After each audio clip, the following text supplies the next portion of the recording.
Untuk kalian teman-teman yang pernah memblokir teman di TikTok, nah bagaimana caranya untuk melepaskan blokiran tersebut? Itu caranya cukup mudah sekali teman-teman. Nah bagaimana caranya? Pertama kita masuk ke akun TikTok seperti ini. Kemudian kita pilih pojok kanan bawah, kita masuk ke profil. Kemudian kita pilih strip 3 kanan atas seperti ini. Kemudian kita masuk ke pengaturan dan privasi. Seperti ini, pengaturan dan privasi. Kemudian kita lihat di sini.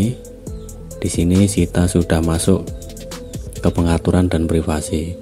Nah, kemudian kita pilih tanda gembok privasi. Seperti ini. Nah, di sini ada beberapa menu fitur-fitur dari TikTok ya. Nah, teman-teman scroll ke atas, kemudian kita lihat paling bawah akun yang diblokir. Nah, di sini teman-teman menemukan beberapa akun yang pernah Anda blokir ya.